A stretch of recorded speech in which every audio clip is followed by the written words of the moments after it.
Congratulations on being selected. How do you feel? I am so happy and excited to be selected. It's been, I think, 3 years since I last played a capped international game for England. So, being totally honest, it feels like my first cap all over again, which is a really lucky position to be in. So yeah, cannot wait. And talk to me about the road to selection, having had Josh in 2023. Yes, almost 2 years now. It's been bumpy, to say the least. I returned to training with the GB and England team at 5.5 months postpartum. I was ready to come back, but being totally honest, it was tough. My body took a long time to adjust, not just to international training, just to everything else that was going on in my life. So it's definitely been tough. That first 5 months to 12 months, I had a couple of injuries that I was trying to work through, get my body back to feeling good again. And I'd say probably 12 to 18 months at postpartum is when I started to feel good again, like I could really compete on the hockey pitch, and like I could really deserve to be here almost. So tough, but really, really rewarding, and something I'm really glad that I persevered with, because there were definitely times when I thought, actually, have I bitten off more than I could chew here? Is this the right thing to be doing? Am I good enough? I had all those questions and doubts in my mind. Now that I'm here and I've been selected to go to FIH Pro League, I'm so pleased I stuck with it, and yeah, I feel like I'm getting my just rewards now, which is really nice. And Josh is going to be 2 this year. How's it been balancing training, being a mummy, and having a job?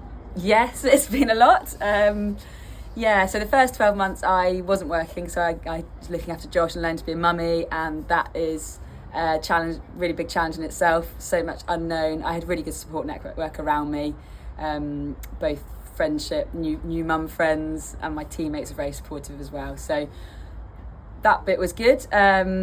Adding hockey into the mix is another layer, and again, just sort of muddled my way through it. Lots of planning, making sure childcare was sorted. I had an army of volunteers and family and friends and childminder to help out there. And then I went back to work at 18 months postpartum as well. That's probably been the most challenging thing, because I'm now balancing spinning 3 plates. But again, you just make it work. So many parents do, and you have to find a solution. I'm lucky in that he does sleep. He has his times, don't get wrong, when he does wake up in the night, but I've been very fortunate, so sleep hasn't necessarily been a real big battle for me. Don't get me wrong, I don't get as many hours as I'd like, and certainly as I used to as an athlete, but that's helped big time. And it's just nice. It's so rewarding when you go home, because I then get to see Josh, and good day, bad day here on the pitch or at work even, doesn't matter, because I see him, he's happy to see me most of the time, and just forget about everything else. One thing I have noticed is when you get home though, it's non-stop, so my day doesn't end when I walk off the pitch. I go home, I'm their mum, you're cooking tea, you're doing the washing for clothes the next day for nursery, getting his bag packed, tag teaming with my husband, so it's non-stop, but again, that's just an adjustment I've made over time. And do you have any advice for other mums or other supporting mums? That's such a tricky question. The biggest advice was actually something I got told, which was, it takes as long as it takes to get back to training and being to where you want to be. I remember being told that when I was pregnant, and I thought, well, what does that mean? Surely I know there'll be a set time and I know I'll be back by then, but you don't know how the birth's going to be. You don't know how you're going to recover from the birth. You don't know how you're going to feel mentally and physically. And then even if you feel great, it could still take longer than you realise. So as frustrating as it is to hear, and I was frustrated to hear that, the best advice is it takes as long as it takes. And I probably only realise that now, almost 2 years since giving birth, that is so true. And almost the moment you realise that, it's a lighter load, there's less pressure on yourself. I have less pressure on myself to be back by 12 months, for example, had I known that back then. So yeah, probably my biggest advice. And you've shown that you can do it all 3. How tough really has it been for you? I think it's really, really challenging for women. I think I am definitely in an age where there is more support than there's ever been.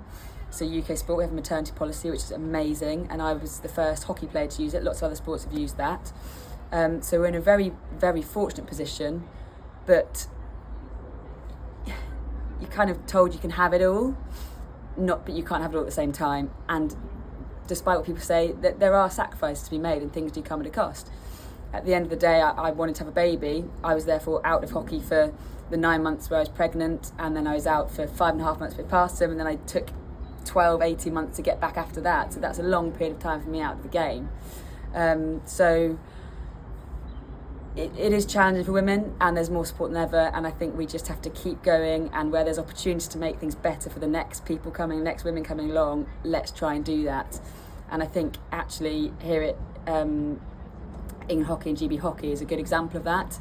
I was the first athlete of this modern era, I think, to go through the maternity policy and returning postpartum.